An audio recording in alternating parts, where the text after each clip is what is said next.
They shot my service dog thinking they'd get away with it. What they didn't know was that the governor himself was about to step in, and the entire HOA was about to face something they never saw coming. I still remember that fateful evening when chaos erupted in my quiet suburban neighborhood. The sun had just dipped below the horizon, and shadows stretched long across the neatly trimmed lawns of Crestview Gardens. I was finishing up my dinner when a piercing sound shattered the calm, a series of frantic barks and a desperate whine from outside. Rushing to the window, I could hardly believe what I saw. One of the beloved service dogs from our local community, a loyal companion that had once soothed many troubled souls, lay motionless on the grass. Just moments before, the sound of gunfire had echoed across the cul-de-sac. The details are seared into my memory. I recalled the commotion of that night. A group of HOA enforcers, who prided themselves on maintaining an immaculate, orderly community, had decided that my neighbor's service dog was disruptive for reasons beyond anyone's understanding. In a moment of cold, calculated enforcement, someone had fired a warning shot, an act that turned violent and ended with that poor dog injured, its eyes pleading for mercy. I felt a mix of anger, sorrow, and disbelief, knowing that such cruelty was unacceptable in any civilized society. As I absorbed the shock at the window, I also felt a surge of determination. I had always believed in standing up for those who could not defend themselves. And for me, that service dog, an emblem of hope and resilience for countless individuals, represented everything worth protecting. What the HOA didn't realize was that I wasn't just any resident. I was a longtime advocate for our community, a man whose values had been shaped by a deep commitment to justice. And behind me, unbeknownst to the petty enforcers, powerful forces were aligning. Little did they know that my fight was about to take an unexpected turn. The governor, a champion for individual rights and an outspoken critic of bureaucratic overreach, had been following our local news with increasing concern.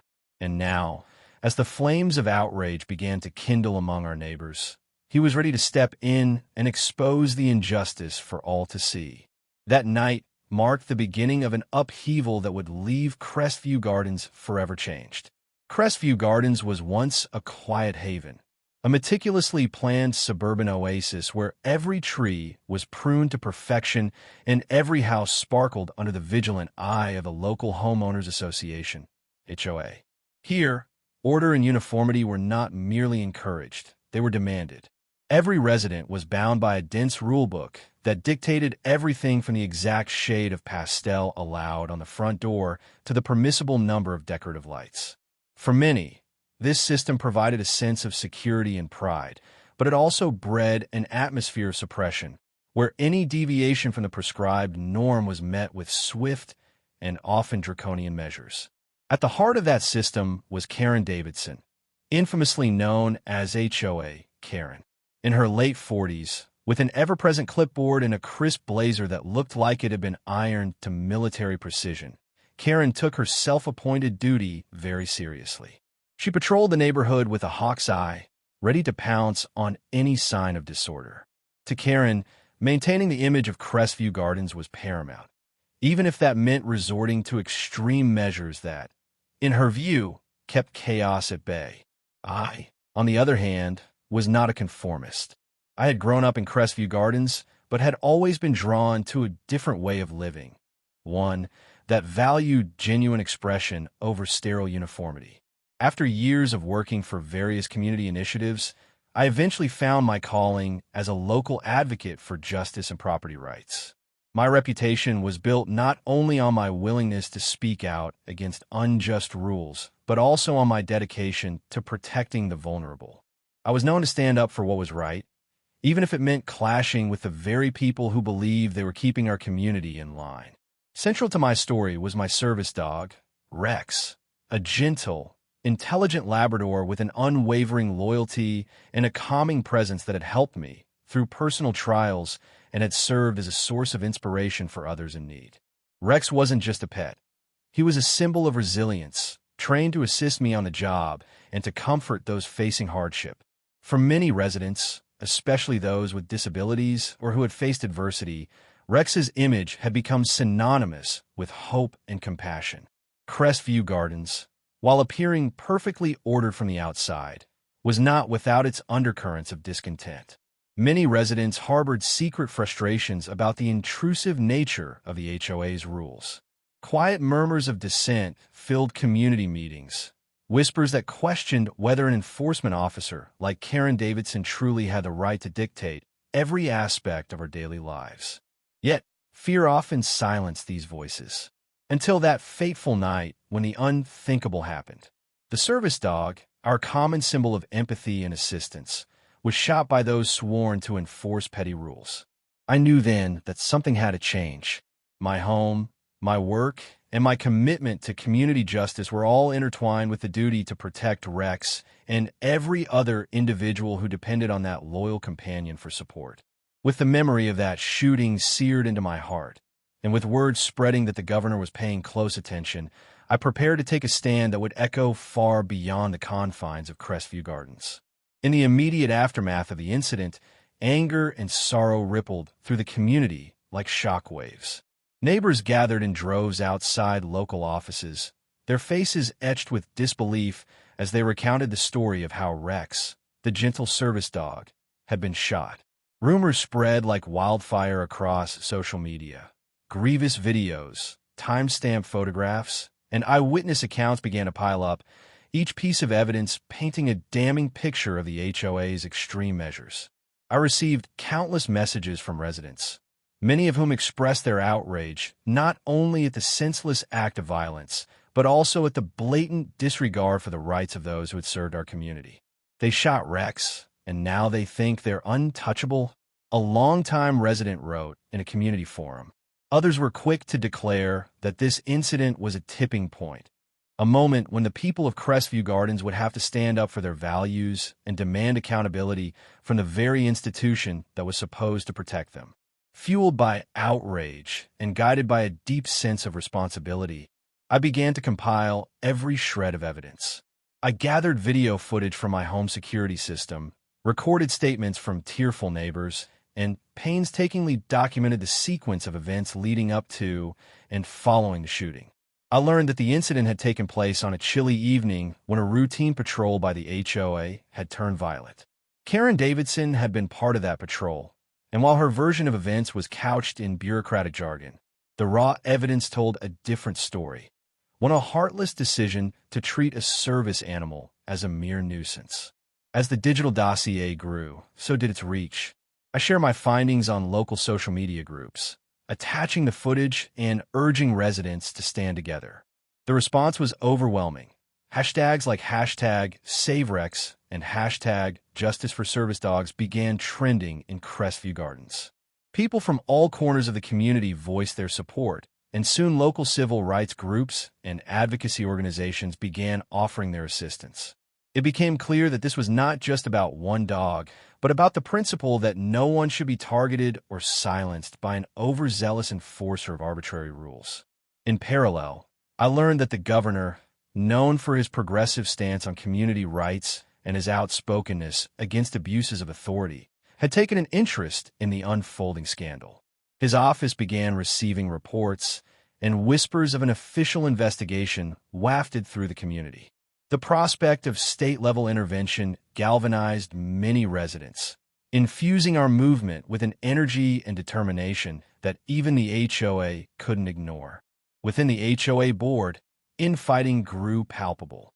Some board members, long loyal to Karen, attempted to downplay the incident, arguing that it was an isolated event blown out of proportion. Others, however, started to question whether the rigorously enforced community standards were worth the human cost. Heated debates ensued in closed-door meetings, and internal memos leaked online revealed a growing rift among those tasked with governing our supposedly pristine community. I knew the next step would be crucial. If the HOA board did nothing, then the governor's intervention would be inevitable. I decided to mobilize the community further by organizing a public protest.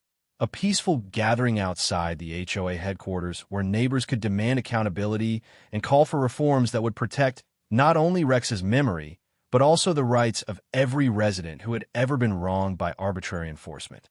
In the days leading up to the protest, I worked tirelessly to ensure that every piece of evidence was preserved and that the voices of the people were united. I coordinated with local activists to set up a live stream so that even those who couldn't attend in person could witness the community's resolve. My posts included heartfelt appeals to the governor's office, urging him to step in and restore justice. It was becoming clear that the incident had ignited a spark that could transform the entire community's approach to governance and public safety. Amid the brewing storm, I also reached out to a few trusted insiders within the HOA board. I hoped that by presenting the undeniable truth of what had happened, I might persuade some board members to stand up for what was right. Their response was cautious, but it hinted that there was internal dissent, a realization that even within the corridors of power, people were beginning to see the error of enforcing petty rules at the expense of common decency. Every day that passed, the pressure mounted. Social media was alive with support, and the digital dossier of Rex's shooting grew more comprehensive with each shared clip. I felt the weight of responsibility, not only for my own sense of justice, but for every service animal and every person in the community who had been silenced by fear. And I knew that the time for change was drawing near, a time when the entire framework of Crestview Gardens would be put on trial. The weeks following the shooting were a whirlwind of activism and public outcry. My digital dossier of evidence spread like wildfire, and soon every resident of Crestview Gardens was discussing the incident. Social media exploded with hashtags such as hashtag Justice for Rex, hashtag Save Our Service Dogs, and hashtag HOA Abuse. Videos of the heartbreaking moment when Rex was shot, along with detailed explanations of the outrageously punitive policies enforced by the HOA, dominated local feeds. The collective grief and anger of the community were palpable, a damning indictment against those who would treat a loyal service animal as expendable. Local news outlets were quick to cover the story. Reporters canvassed the neighborhood, interviewing residents who recounted their shock and dismay. "I can't believe someone would do this to a service dog," one neighbor sobbed on camera. "Rex has helped so many people. It's not just a dog, it's a symbol of hope." The human interest angle resonated with viewers, and as the ratings climbed, the pressure on the HOA board intensified. It was clear that this scandal had transcended local gossip.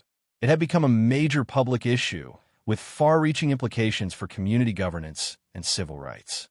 Within the HOA board itself, the atmosphere was fraught with tension. Emergency meetings were convened behind closed doors, and heated debates quickly emerged over how to manage the fallout. Some board members, who had long seen the enforcement of community rules as inviolable, insisted that Rex's shooting was an isolated event, a regrettable but necessary part of maintaining order. Others argued that the incident represented a gross overreach that must be met with accountability. Leaked memos revealed that several members were beginning to question not just Karen's actions, but the entire system of fines and penalties that had defined Crestview Gardens for years. As the community's digital petition against the HOA's excessive measures soared to tens of thousands of signatures, I continued to galvanize support by organizing peaceful protests and community meetings. I coordinated with local service animal advocacy groups, civil rights attorneys, and even sympathetic members of the local government. The governor's office, which had initially expressed quiet concern, began to issue statements promising to look into the matter. Rumors that the governor might personally intervene further emboldened the community, and supporters rallied behind the slogan, "Rex Matters," a cry for justice for our beloved service dog, and for the broader principle of protecting those who serve and protect us all. Days turned into weeks, and every new piece of evidence only intensified the movement. I held nightly meetings with a group of dedicated residents in my home, a modest yet defiant sanctuary in the midst of bureaucratic oppression. We strategized our next steps, from organizing the final public hearing to preparing statements for local media. My guard dog, a fierce and loyal companion, sat quietly by my side, as if echoing my silent vow to protect not just my rights, but the dignity of all who had suffered. Meanwhile, The community forum buzzed incessantly with updates and supportive messages. Neighbors from across Crestview Gardens shared stories of their own run-ins with the HOA's draconian policies, stories that spanned decades and touched on issues of cultural insensitivity, financial overreach, and outright harassment. The movement had grown from a single incident into a full-fledged campaign for systemic reform. Hashtags like #anti-abuse and #protect service dogs were now common rallying cries, resonating with people who had once felt too powerless to speak out. On the day before the final public hearing, the energy in the neighborhood reached a fever pitch. I uploaded a final video update, summarizing the evidence, thanking supporters, and urging everyone to attend the hearing. The video, raw and heartfelt, struck a chord with thousands, and the digital response was overwhelming. The momentum was clear. Change was inevitable. The community had rallied together in a way that no one, least of all an overzealous HOA enforcer, could ignore. As the final public hearing drew near, I sensed that a turning point was imminent. Every shared clip of the evidence, every hashtag trending on social media, every testimonial from a fellow resident reinforced a single undeniable truth. Our community demanded accountability, and the time had come to dismantle the oppressive system that allowed individuals like Karen to abuse their power with impunity. The decisive moment came on a crisp, clear morning at the Crestview Gardens Community Center. The boardroom was a sea of determined faces, HOA officials, local law enforcement, community leaders, and hundreds of residents, all gathered for the final public hearing that would determine the fate of our neighborhood's policies. With a calm, yet unyielding presence, Councilwoman Andrea Williams took the podium, her eyes reflecting the collective resolve of a community that had had enough. After an exhaustive review of all digital evidence, including time-stamped security footage, detailed logs of HOA complaints, and the impassioned testimonies of our residents, we have reached an inescapable conclusion. Councilwoman Williams began, her voice steady and authoritative. It is abundantly clear that the actions taken by Mrs. Karen Davidson, culminating in the senseless shooting of a beloved service dog, were driven not by any legitimate concern for community order, but by personal bias and an intolerable abuse of power. Our community's trust, once built on mutual respect and shared values, has been shattered by these actions. A heavy silence fell over the room as Williams continued. Effective immediately, the HOA board will rescind all fines and sanctions related to this incident and will open a full disciplinary review of the practices that allowed such an egregious abuse to occur. Furthermore, we will implement new guidelines that protect the rights of every resident and the dignity of every service animal in our community. Today's decision is not merely about reversing an unjust penalty. It is a resounding declaration that Crestview Gardens will stand for justice, fairness, and the inalienable right to live without fear of arbitrary interference. Her words resonated deeply, and murmurs of approval rippled through the assembly. At that moment, a longtime community advocate, renowned for his steadfast commitment to civil rights, rose to speak. "Today, we stand united," he declared, his voice ringing with passion. "No resident, no living being should ever be treated as expendable by those entrusted to enforce our community standards. Let this vote be the turning point, a clear signal that our community values compassion, justice, and the protection of those who serve and protect us. We demand accountability, and we will not rest until every violation of our rights is met with decisive action." His declaration was met with thunderous applause, uniting the room in a resounding call for change. Following his address, a senior officer from the local government presented the final dossier, a meticulously compiled record of digital evidence, expert analyses, and official reports that unequivocally proved the senseless nature of the HOA's actions and the legal validity of our claims. The evidence was irrefutable. The service dog was shot under clearly avoidable circumstances, and every attempt to justify the incident was exposed as empty rhetoric. The Internal Affairs Panel had unanimously endorsed strict disciplinary measures for those involved, and the full report was set for immediate public release. Councilwoman Williams concluded, Let this resolution mark the dawn of a new era for Crestview Gardens, a community where every resident's rights and every living soul's dignity are sacrosanct. Our vote today is a resounding declaration that we will not allow personal vendettas or bureaucratic overreach to dictate how we protect our community. Together, we stand for justice, accountability, and a future where compassion reigns supreme. Her final words, delivered with unwavering conviction, sealed the turning point in our battle for justice and the protection of the vulnerable. In that defining moment, as every face in the boardroom shone with determination and hope, the balance of power shifted irrevocably. The overwhelming digital evidence and the united voice of the community forced the HOA board to take decisive action, a turning point that would forever reshape the governance of Crestview Gardens. The days of arbitrary fines and heartless enforcement were over, and a future built on fairness, respect, and compassion was finally within our grasp. In the weeks following the historic vote, Crestview Gardens underwent a profound transformation. News of the rescinded fines, coupled with the sweeping reforms enacted by the HOA board, spread rapidly across local media and social networks. Editorials in the neighborhood newspaper, bearing headlines such as "A New Dawn for Crestview Gardens" and "Community United for Justice," celebrated the decisive actions taken to protect the rights of residents and the dignity of those in need. Hashtags like #SaveOurServiceDogs, #NoMoreHOA Abuse, and #JusticeForAll trended widely, reinforcing the community's collective determination to stand against arbitrary authority. Town hall meetings and community forums saw record attendance as residents gathered to share their personal stories of both struggle and triumph.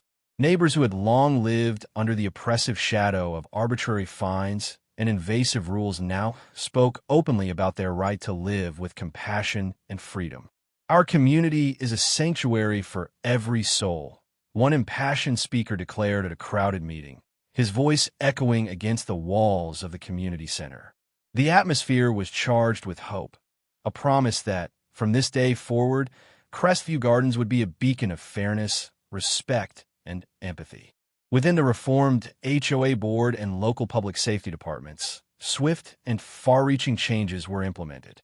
Senior officials, led by Director Jonathan Reed and Lieutenant Sandra Ortiz, launched extensive training programs centered on ethical conduct, cultural sensitivity, and the protection of vulnerable populations.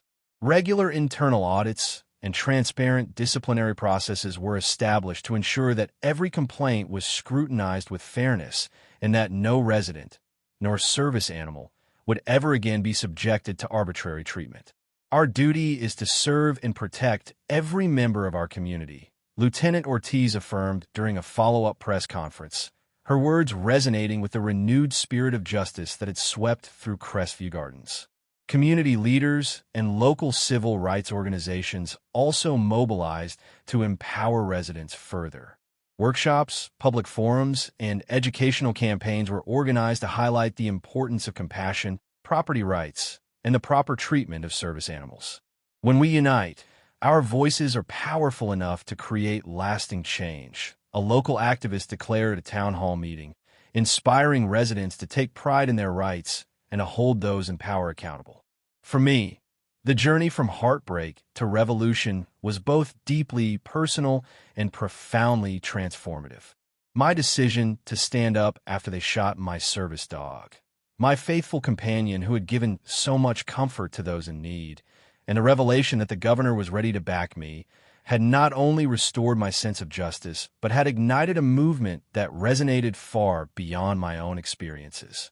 Neighbors who had once been silenced by fear now shared their own stories of resistance and hope, and the digital evidence that exposed the cruelty of the HOA became a rallying cry for every resident who believed that no one should be allowed to trample on the rights of the vulnerable.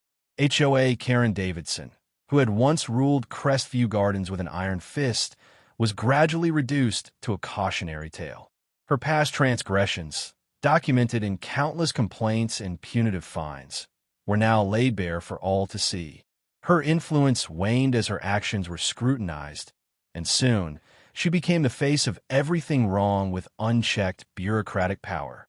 The community's demand for reform was unyielding, a collective roar that could no longer be silenced. At a final celebratory rally held in the Central Park of Crestview Gardens, residents, local officials, and community advocates gathered beneath a brilliant sunset. A large banner reading, "Unity, Freedom, and Justice for All," was unfurled between towering oaks, and heartfelt speeches rippled through the crowd with promises of a brighter, more inclusive future. Today, we celebrate not only the protection of our rights, but also the strength of our community, a community that refuses to tolerate injustice, Councilwoman Williams proclaimed, her voice resolute and full of determination. The resounding applause that followed was a powerful affirmation of our collective commitment to defend the vulnerable and to ensure that no one could abuse their authority again. Every new dawn that broke over Crestview Gardens became a symbol of hope, a promise that our community had finally reclaimed its integrity. The story of how the HOA's callous act of shooting my service dog sparked a revolution, backed by the governor's support, became a rallying cry for justice, compassion, and individual rights. Every sunrise now reminded us that in Crestview Gardens, truth and empathy would always prevail over tyranny and cold indifference. In the end, what began as a personal tragedy evolved into a watershed moment for our entire community. We emerged more united, more vigilant, and more determined to safeguard our freedoms against any form of bureaucratic overreach.